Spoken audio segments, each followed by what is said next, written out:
الحمد للہ وحدہ والصلاة والسلام علی من لا نبی بعد اما بعد فاعوذ باللہ من الشیطان الرجیم بسم اللہ الرحمن الرحیم ما كان محمد ابا احد من رجالکم ولكن رسول اللہ وخاتم النبیین وكان اللہ بكل شيء عليما عن ابي هريرة رضي الله تعالى عنه قال قال رسول الله صلى الله عليه وسلم إن مثلي ومثل الأنبياء من قبلي كمثل رجل بنى بيته فأحسنه وأجمله إلا موضع لبنة من زاوية فجعل الناس يطوفون به ويتعجبون له ويقولون هلا وضعت هذه اللبنة فأنا اللبنة وأنا خاتم النبيين رواه الإمام الهمام البخاري في صحيحه صدق الله العظيم وبلغنا رسوله النبي الأمي الكريم ونحن على ذلك لمن الشاهدين والشاكرين والحمد لله رب العالمين۔ معزز دوستو، آج 24 جولائی 2021 بروز ہفتہ ہے اور یہاں جامع مسجد رحمت للعالمین کرم پور ضلع وہاڑی میں بھائی سیف اللہ کی دعوت پر میں آپ کی خدمت میں موجود ہوں۔ میری ملاقات ابھی ان حضرات سے ہے۔ ان حضرات کی کارگزاری سن کے ماشاءاللہ دل خوش ہوا، خصوصاً ان کے والد مکرم حضرت حکیم صاحب کو اللہ پاک جزائے خیر عطا فرمائے۔ مذہب اور مسلک کے معاملے میں، عقیدہ اور نظریہ کے معاملے میں ماشاءاللہ ایک اچھا کام فرما رہے ہیں۔ ہماری دعا ہے رب کریم ان کو دن دگنی رات چگنی ترقیات عطا فرمائے۔ میرے دوستو، میں نے آپ کی خدمت میں عنوان کے مطابق بات عرض کرنی ہے۔ مجھ سے آج کا ٹائم ختم نبوت کورس کے حوالے سے لیا گیا تھا۔ میں نے سمجھا کہ کورس کا معنی سبق پڑھانا ہے، تو یقین مانے میں اپنے ساتھ سبق کی تیاری کر کے لایا ہوں۔ یہ پورے 30 صفحات میں نے ڈاؤن لوڈ کرائے، احادیث پاک کے حوالے سے، باقی معاملات کے حوالے سے، وہ آپ کے سامنے۔ تو میں تو سبق سمجھ کے آیا، یقین مانیے مجھے نہیں معلوم تھا کہ میں نے جلسے میں گفتگو کرنی ہے۔ جلسے کا لب و لہجہ اور ہوتا ہے اور سبق کا لب و لہجہ اور ہوتا ہے۔ میری دلی خواہش ہوتی ہے کہ بندہ سبق میں گفتگو کرے۔ تو میں نے آج ان حضرات سے 2 باتیں عرض کی تھیں۔ میں نے کہا نمبر 1، آپ مجھے نہیں دیکھتے، پوری دنیا دیکھ رہی ہوتی ہے۔ 1 ملین ہمارا فالوور ہے پیج پر، یہ 1 ملین فالوورز کے پاس ہماری ویڈیو جاری ہوتی ہے، 10 لاکھ آدمی کے پاس۔ آپ کوشش کریں کہ لائٹ میرے چہرے پہ لگائیں جو یہاں آئے۔ ان حضرات نے لائٹ میری کمر پہ لگائی۔ میں نے کہا نشست بنائیں بیٹھنے والی، ان حضرات نے کرسی لگائی، اللہ ان کو جزائے خیر عطا فرمائے۔ حالانکہ سبق کا انداز سبق کا ہوتا ہے۔ چلو میں آپ کی خدمت میں بیان کے انداز میں کچھ سبق کی باتیں رکھتا ہوں۔ آپ اور ہم عقیدہ ختم نبوت صلی اللہ علیہ وآلہ وسلم کے قائل ہیں۔ ختم نبوت ایسا نظریہ ہے جس پر مسلمانوں کے تمام مسالک، تمام مکاتب بلا تفریق مذہب قائل اور فائل ہیں۔ اس مسئلے پر، اس عنوان پر نہ ہم کوئی مسئلے کی بحث چھیڑتے ہیں، نہ ہمیں چھیڑنی چاہیے۔ اس عنوان پر نہ کوئی ہم مذہبی منافرت پھیلاتے ہیں، نہ پھیلانی چاہیے، بلکہ اس پر جو مسلمان ہے، رسول اللہ کی ختم نبوت کا قائل ہے، وہ ہمارا بھائی ہے۔ اس عنوان پہ ہم ایک ہیں۔ میں اس پر نمائندہ ہونے کی حیثیت پہ بات کرتا ہوں۔ تو میرے دوستو، عقیدہ ختم نبوت کی بنیاد سمجھیے۔ قرآن و سنت تو اپنی جگہ دلائل میں ہے، بالفرض اگر قرآن و سنت دلائل میں نہ بھی ہوتے تو عقیدہ ختم نبوت تو عقل سے بھی سمجھ آتا ہے۔ آپ کہیں گے کیسے؟ ہم عقل کو کہتے ہیں کامن سینس، عام طور پہ سوچنے کی حس۔ یہ جو ہے ہمیں یہ بتاتی ہے کہ رسول اللہ واقعی آخری نبی ہیں، حضور پاک کے بعد نیا نبی پیدا نہیں ہوگا۔ بیٹا میں نے آپ کو ویڈیو سے منع نہیں کیا، لائٹ سے منع کیا ہے۔ آپ میرے خیال میں سمجھے نہیں، وہ لائٹ آنکھ پہ لگتی ہے۔ حضور پاک صلی اللہ علیہ وسلم آخری نبی ہیں، تو حضور پاک کے بعد نیا نبی پیدا نہیں ہوگا۔ تو یہ عقل سے کیسے سمجھ آتا ہے؟ میرے دوستو، حضور پاک کے نام مبارک پہ غور کریں۔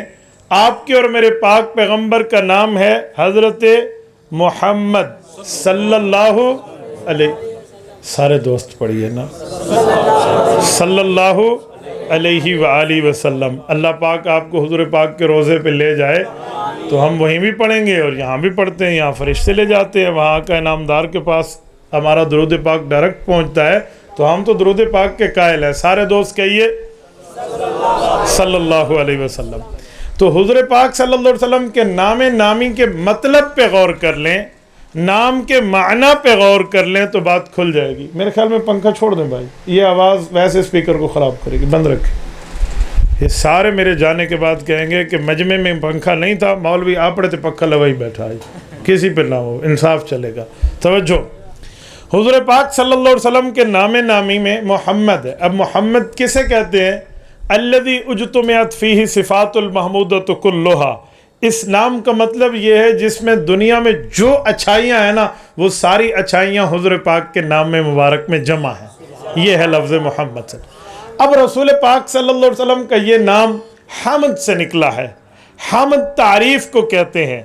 تعریف کا محل کیا ہے, تعریف کا وقت کیا ہے, تعریف کا ٹائم کیا ہے, تعریف کس وقت کرتے ہیں؟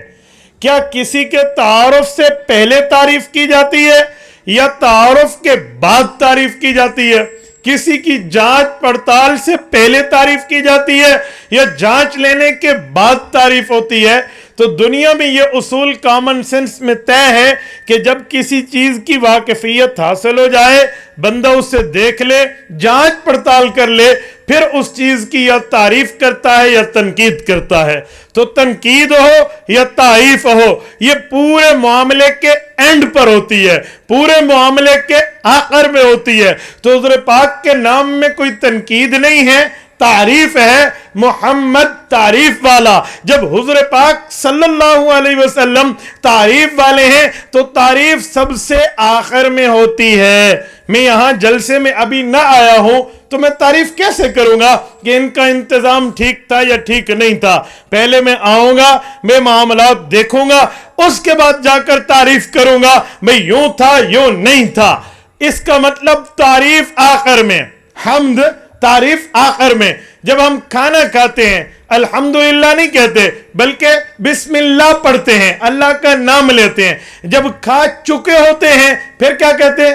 الحمدللہ الذی اطعم. ٹھیک ہے, اب تعریف کیوں؟ کھانے کا آخر آ گیا ہے.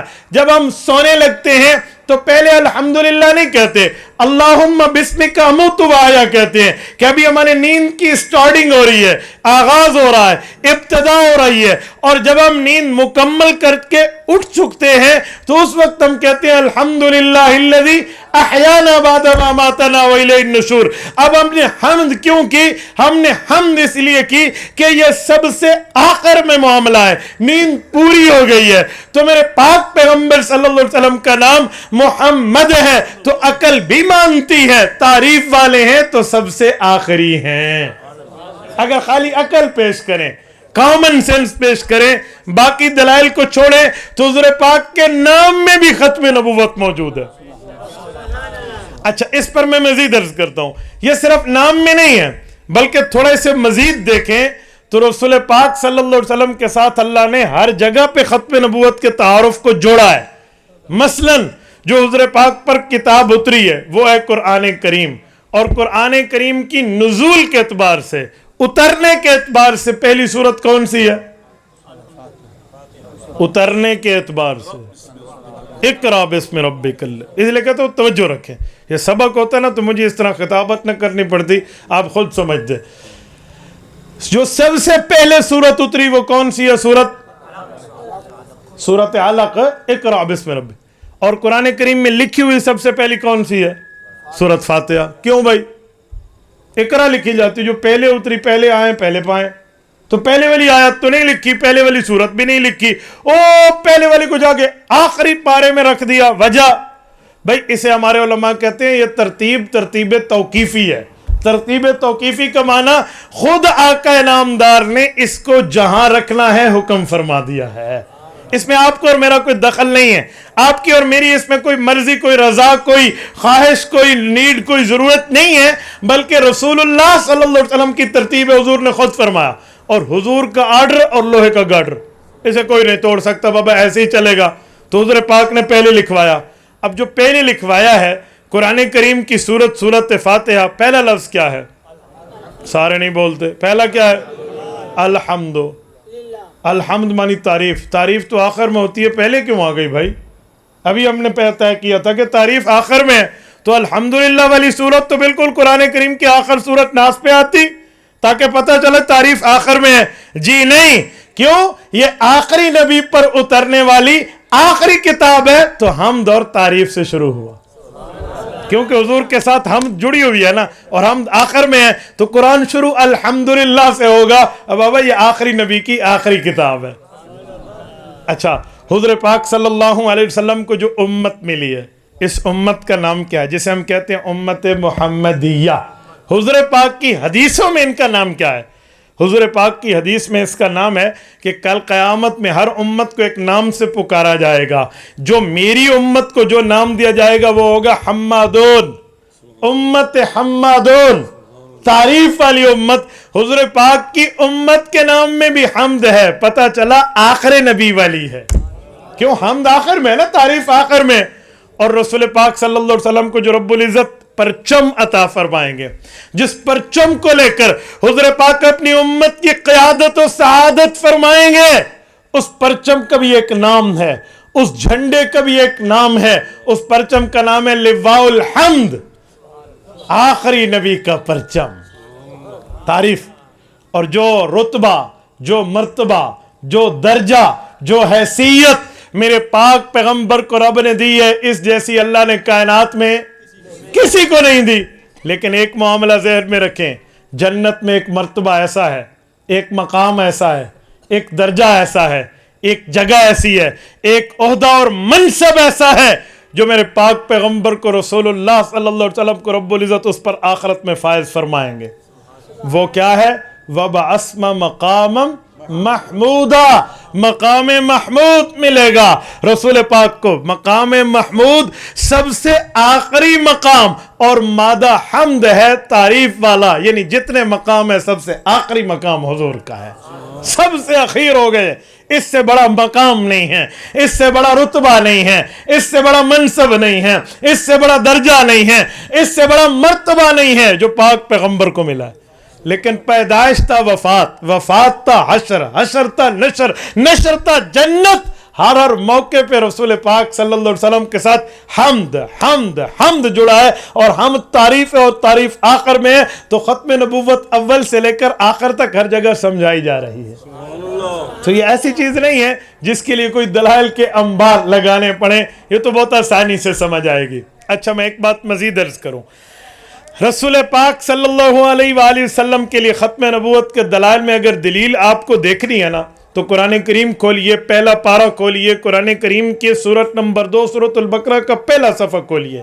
رب کریم نے صحابہ کرام رضی اللہ عنہ مجمعین کے ایمان لانے کا تذکرہ فرمایا، اور ایمان میں موٹی موٹی بنیادی طور پہ 3 چیزوں کو ذکر فرمایا۔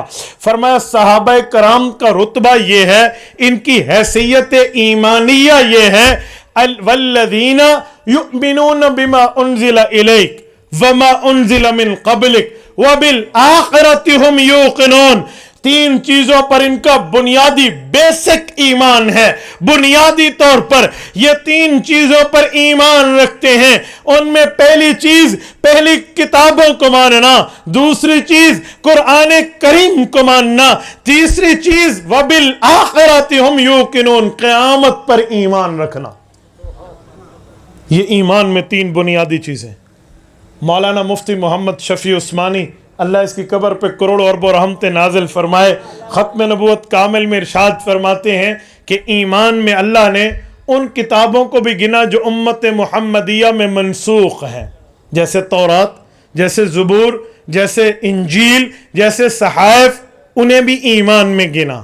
اس کے بعد خاتم الکتب قرآن کریم کی بات فرمائی کہ قرآن کریم کو مانو۔ اس کے بعد قیامت کی بات فرمائی، فرمایا جیسے یہ لفظ ہے وما انزل من قبلک، پہلی کتابوں کو مانتے ہیں۔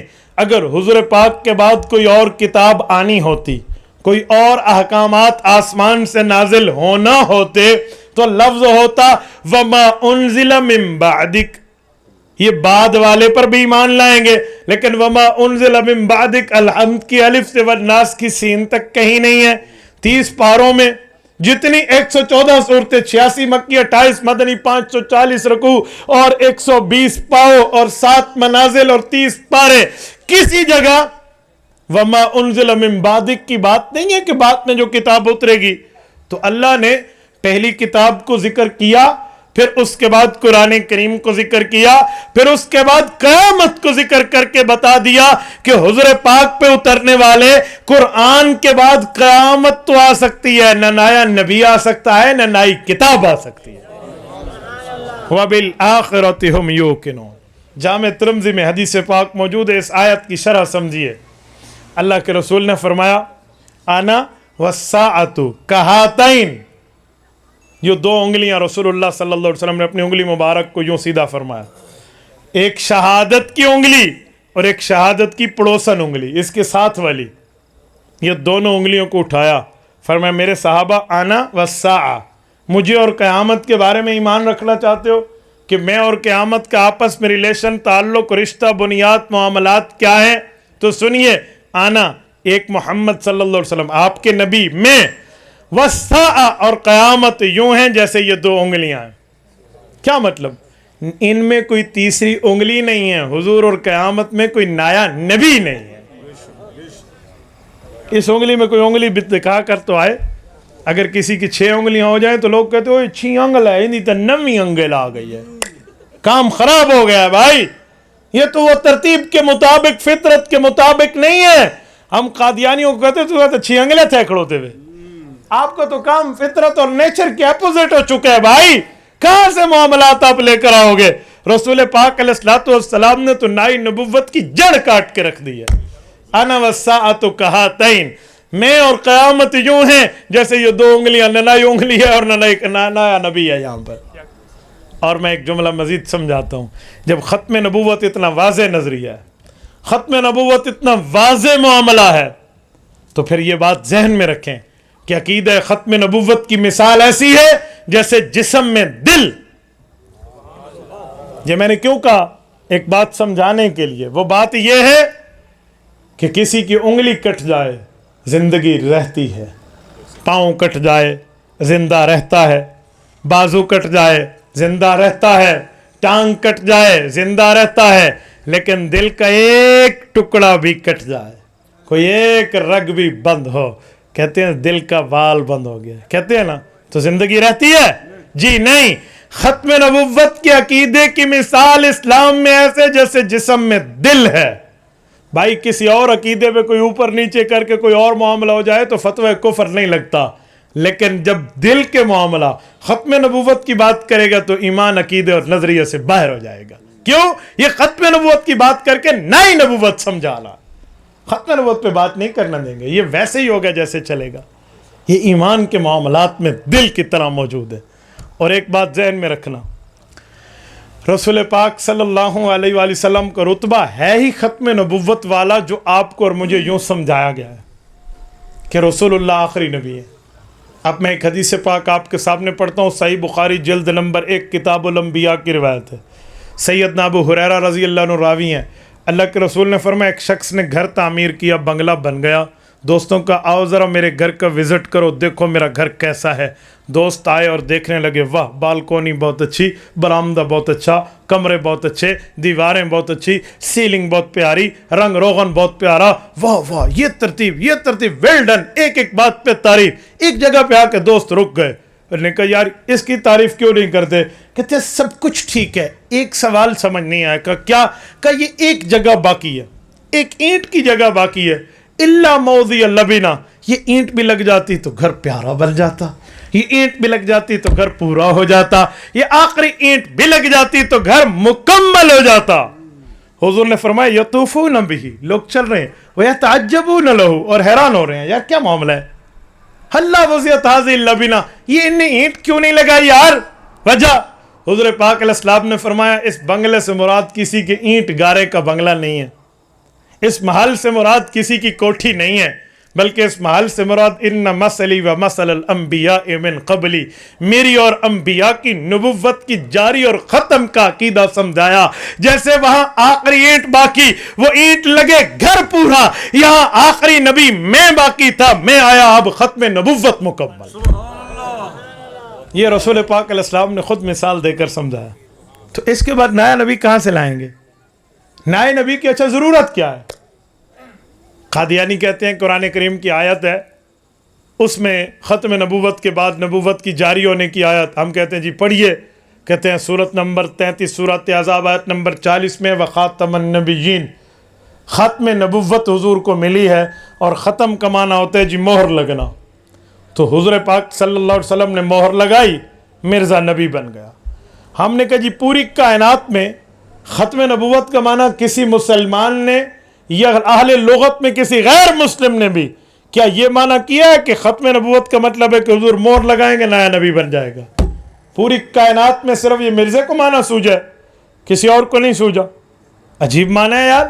ختم نبوت کا معنی مہر کا معنی لینا تھا تو یوں لیتے کہ جب خط لکھا گیا پھر بند کر کے ڈاکیہ کے حوالے کیا گیا تو محکمہ ڈاک نے، محکمۃ البرید نے اوپر اسٹمپ لگائی، مہر لگائی. جب خط بند ہو گیا تو مہر لگی. اب نئی چیز اس میں نہ ڈالی جا سکتی ہے، نہ اندر والی نکالی جا سکتی ہے. اور تو نے مہر کا معنی ہی کرنا تھا تو یہ کرتا کہ حضور پاک کی ختم نبوت ہو چکی. اب انبیاء میں نہ کسی کو نکالا جا سکتا ہے، نہ کسی کو داخل کیا جا سکتا ہے. تو یہ معنی کرتا، لیکن تو نے یہ معنی کر دیا کہ یہ مہر ہے، مہر لگائیں گے نبی بن جائے گا. تو مرزے کی تریاق القلوب تو نے اگر دیکھ لی ہوتی اپنے مرزے قادیانی کی، اس سے کسی نے کہا اپنے احوال تو بتا، فیملی میٹرز ڈسکس کر کہ تیرے گھر کے معاملات کیا تھے. اس نے کہا میں اور میری بہن جنت بی بی اکٹھے پیدا ہوئے، ہم جڑواں تھے، لیکن جنت پہلے پیدا ہوئی اور 10 منٹ بعد میں پیدا ہوا، اور یوں میں اپنے ماں باپ کی خاتم الاولاد بنا کہ میرے بعد اولاد کوئی نہیں ہے. ہم نے کہا جی تیرا باپ مرزا تو مانا یہ کر رہا ہے کہ خاتم الاولاد، میرے بعد میری ماں باپ کا کوئی اولاد نہیں ہے. اگر خاتم کا معنی مہر لگنے سے نبی بننا ہے تو مرزائیو ذرا سینہ سنبھال کے میرے سوال کا جواب دینا. پھر اگر معنی یہی ہے تو پھر مرزے کا باپ مرزے کی پیدائش کے بعد فارغ، اب مرزا مہر لگائے گا، اس کی ماں سے اولاد نکل آئے گی. یہی معنی ہے. اگر تم برداشت کر سکتے ہو تو پھر جواب دے دو.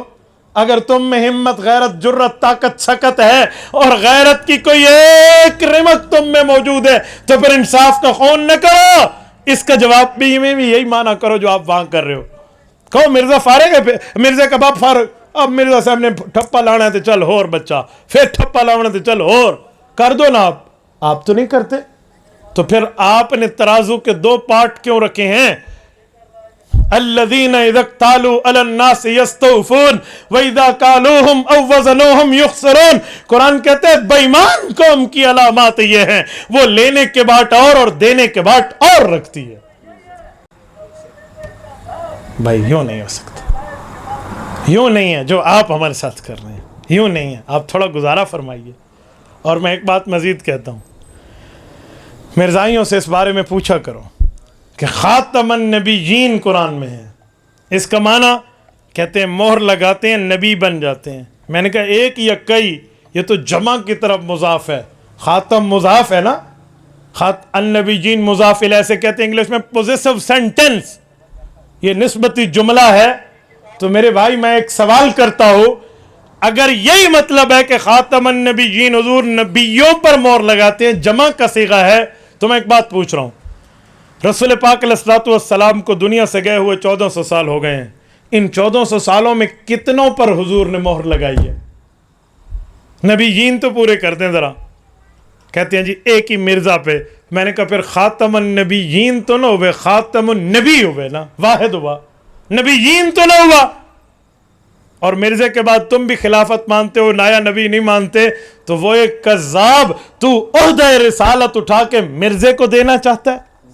یہ ہم تجھے نہیں کرنے دیں گے. گائے کے نام پہ کتے کی قربانی نہیں کرنے دیں گے. حلال گوشت کے نام پہ حرام تمہیں نہیں کاٹنے دیں گے. بھائی روح افزا کے نام پہ شراب و پیشاب بیچنے کی اجازت مسلمان کبھی نہیں دے گا.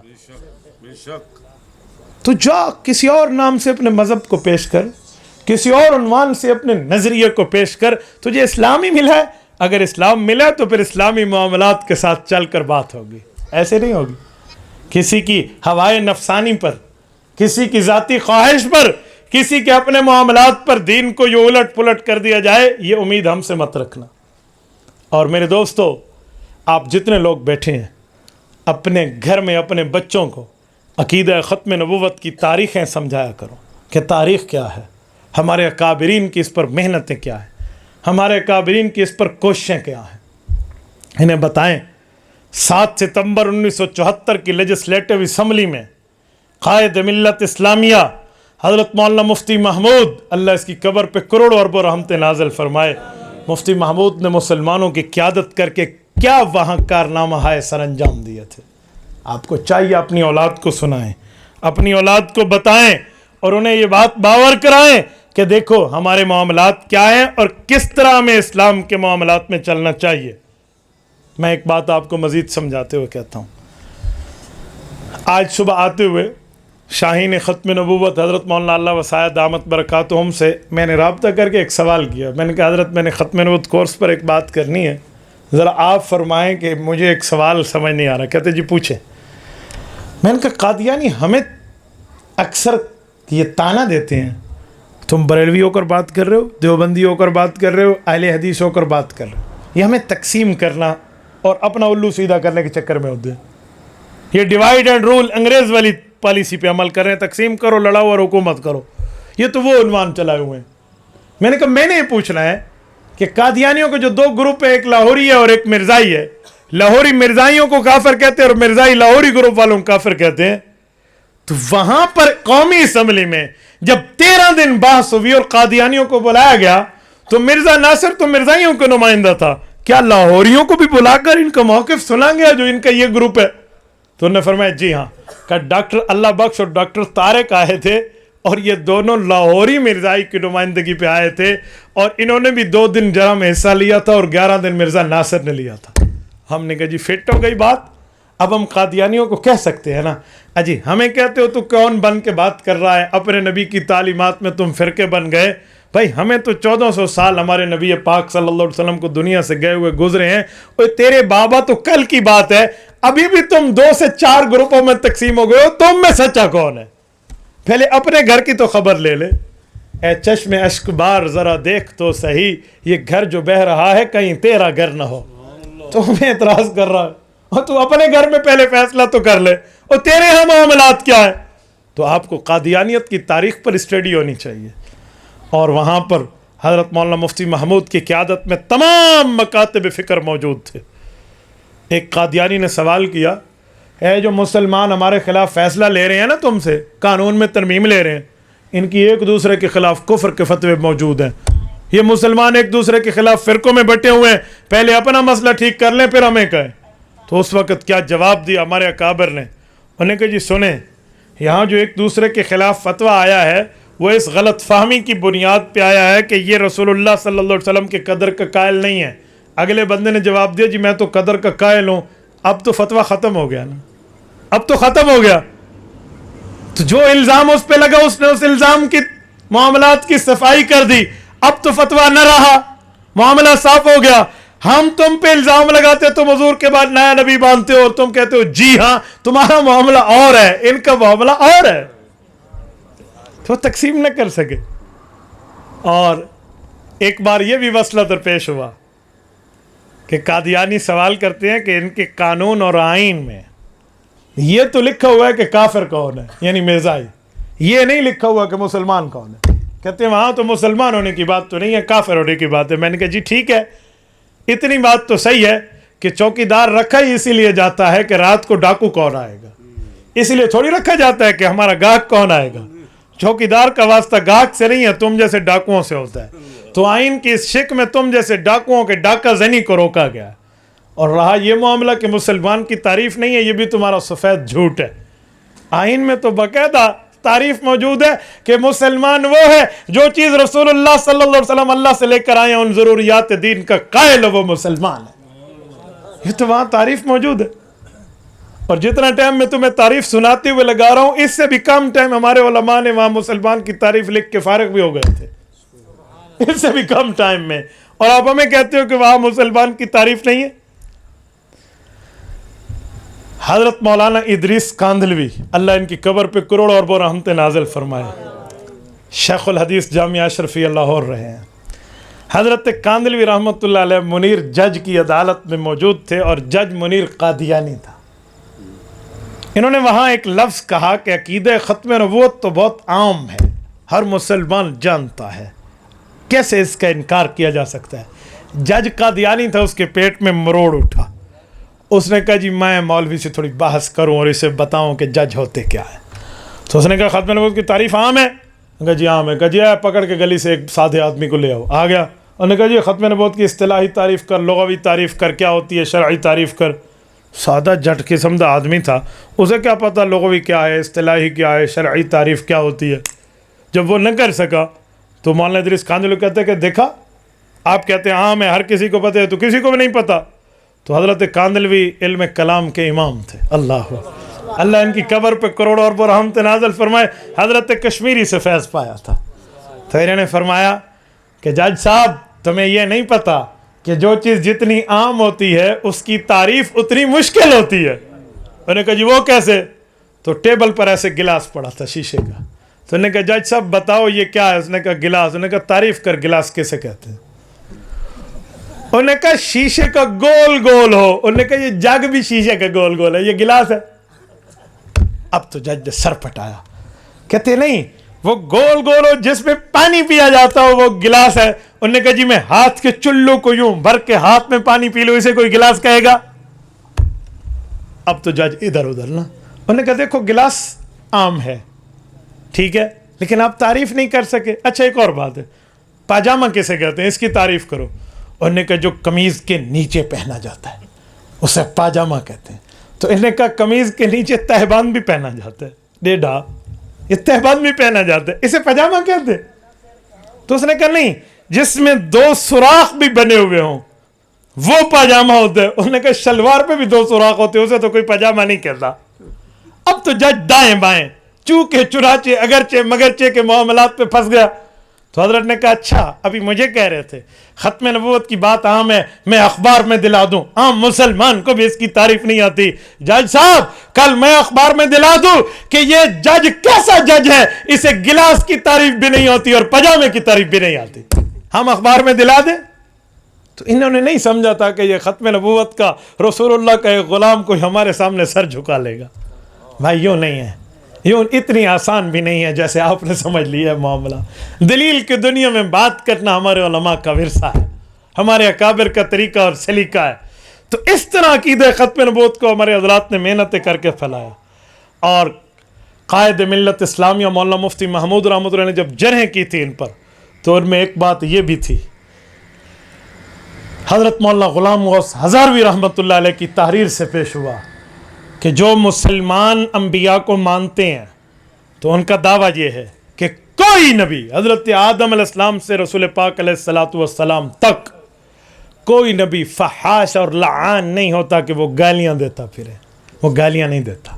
اور مرزے کا محضر نامہ ان نے پیش کیا، کئی دن لگا کر مرزے کی کتابوں کو کھنگالا، تلاش کیا، سرچ کیا، ڈھونڈا کہ مرزے نے کس کس صفحے پہ، کس کس کتاب میں، کس کس باب میں، کس کس عنوان کے تحت گالیاں لکھی ہیں اور کون کون سی لکھی ہیں، ان نے جمع کی۔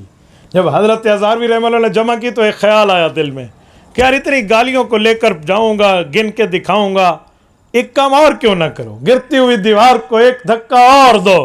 کہ وہ کیا؟ کہ میں حروف تہجی لکھتا ہوں، الف با تا سا جیم ہا خا دال یا تک لکھتا ہوں، اور پھر دیکھتا ہوں مرزا نے الف سے کتنی گالی دی ہے، با سے کتنی دی ہے، تا اور سا سے کتنی دی ہے، جیم اور دال یہ پوری۔ پھر انہوں نے یوں ہی لکھا تو کوئی درجن گالیاں بن گئی۔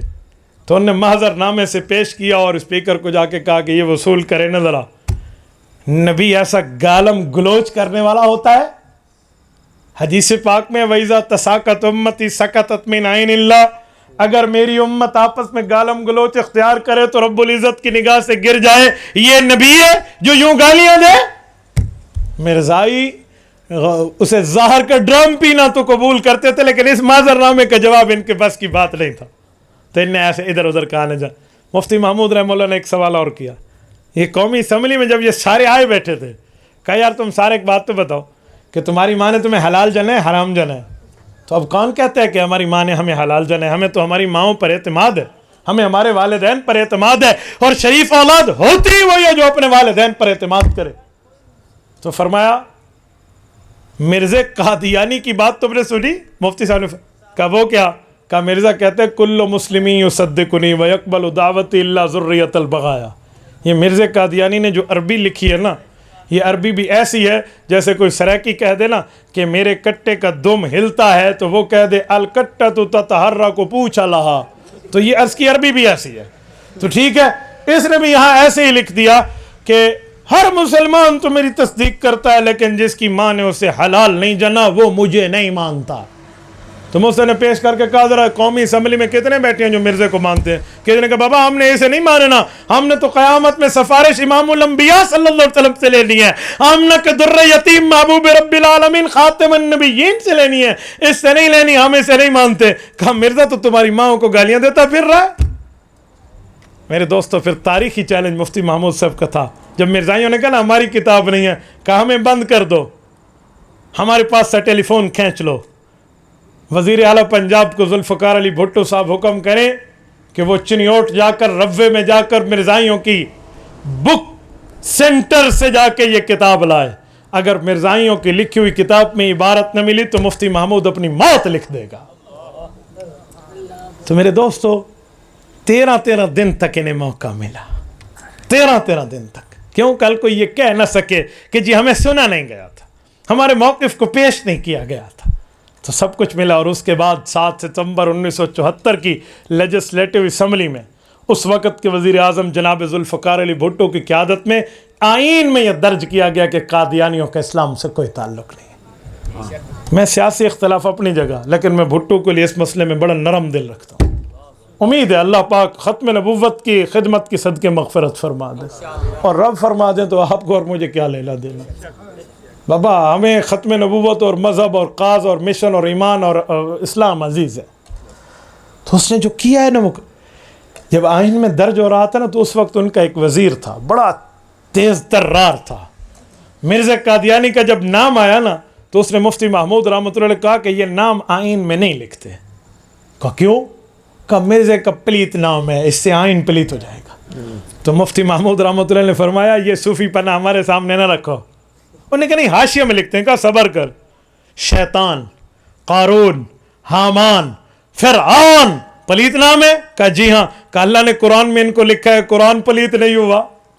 ادھر بھی مرزے دا نام لکھ کے اس دے منن والے مسلمان کوئی نہیں، لکھو ہمارا آئین بھی پلیت نہیں ہوتا، یہ ڈنڈی بھی نہیں مارنے دیں گے۔ دیکھا نا، علماء کو آپ منتخب کر کے اسمبلی بھیجیں گے نا، اس کا فائدہ یہی ہوگا۔ تسی وڈیریاں نو ویکھنا ہوئے، تسی جاگیردار نو ویکھنا ہوئے، تو پھر کام اتنے کس کرنا ہے؟ علماء ایسے نہیں کہتے، یہ لوگ کیا کہتے؟ ہاں جی مولویوں کو اسلام سے زیادہ اسلام آباد کی ضرورت ہے، اور ہمارے 4 بندے خوش ہو کہتے ہیں جی غلطی ٹھیک ہے، مولویوں نے اسلام آباد دی لوڑ ہے۔ اور خدا کے بندے، ریل جب تک پٹڑی پہ نہیں آئے گی تو چلے گی کیسے؟ گاڑی سڑک پہ نہیں ہوگی تو چلے گی کیسے؟ اور خدا کے بندے جب مولوی اسلام آباد کی اسمبلی میں نہیں ہوگا تو قانون نافذ کرائے گا کیسے؟ ہاں ہم اسلام آباد پہنچنا ہے، ہم اسلام آباد پہنچ کے اسلام کے نفاذ کی کوشش کریں گے۔ اور کوئی آپ کو کہے جی مولوی آج تک کیتا کہ یہ کیڑا نافذ کیتا اسلام، تو آپ انہیں کہنا چاقو دے کر خنجر دے کر آپ کہو بھئی جاؤ جنگل کاٹ لاؤ، تو خنجر دے کر جنگل نہیں کٹوائے جاتے، اس کے لیے بڑے بڑی طاقت دی جاتی ہے، طاقتور آلات دیے جاتے ہیں۔ 4 امّے دے کے تم مولانا فضل الرحمان صاحب سے کہو کہ تو نے دین کا کام کتنا کیا ہے، بھائی اسے طاقت دیں، 1/3 کی میجارٹی دیں، پھر اس کے بعد پوچھیں۔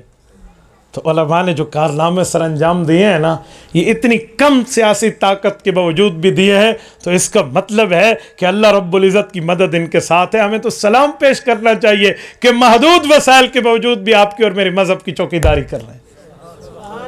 دیکھو جو بات ہے وہ ماننی چاہیے۔ آج ان علماء کی وجہ سے ہماری داڑھی پگڑی محفوظ ہے، تو جو حق ہے وہ کہنا چاہیے، اس میں کنجوسی نہیں کرنی۔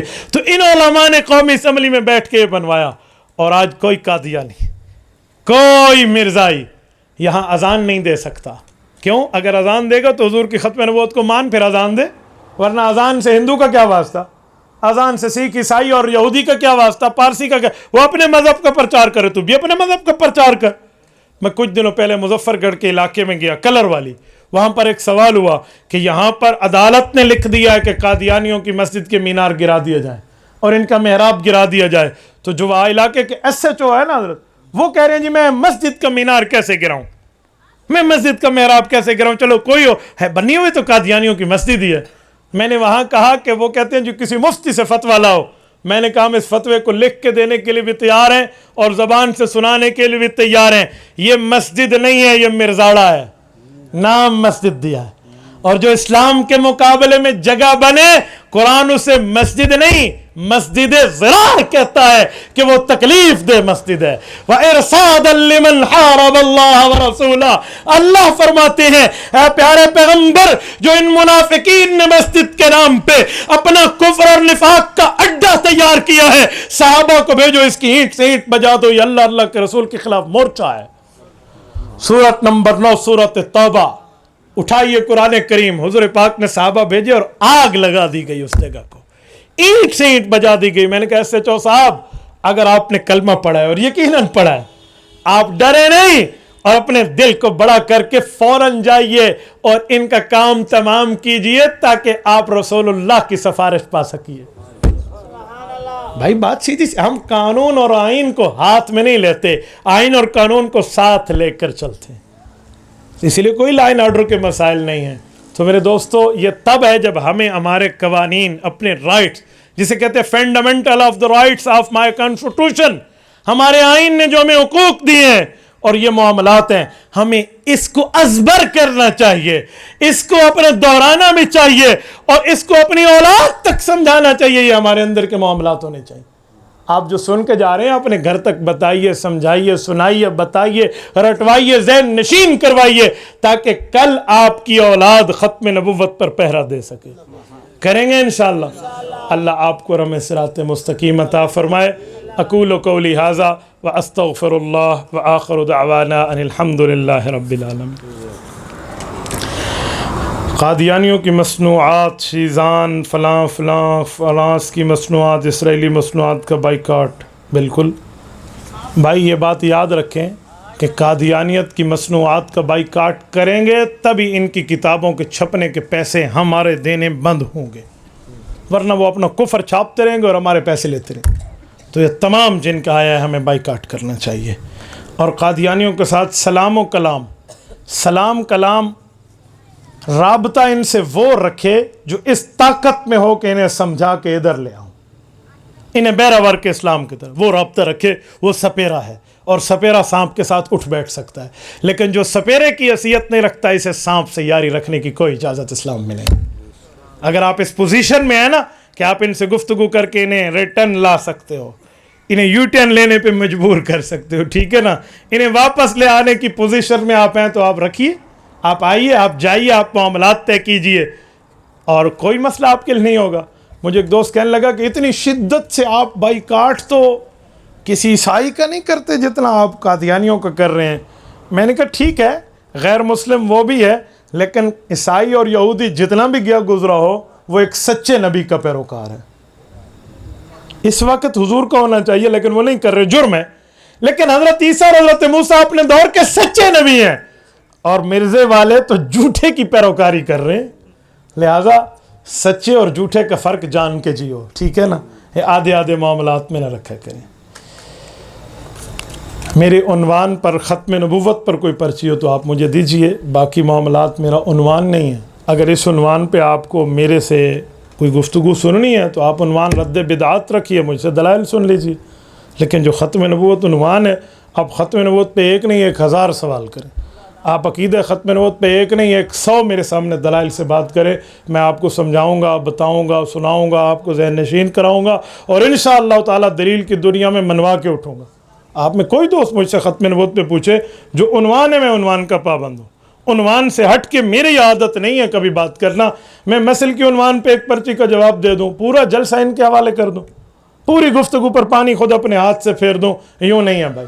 اگر رد بدعات پہ بات کرنی ہے، تقلید پہ بات کرنی ہے، سنت کے معاملات پہ بات کرنی ہے تو عنوان آپ وہی رکھیے، میں عنوان پہ آپ کے سامنے دلائل دوں گا. لیکن آج عنوان ختم نبوت ہے، آج عنوان ختم نبوت کورس ہے، تو اسی عنوان پر بات کریں. ٹھیک ہے، آپ ایگری کرتے ہیں نا؟ جزاکم اللہ تعالی وآخر دعوانا ان الحمد للہ رب العالمین.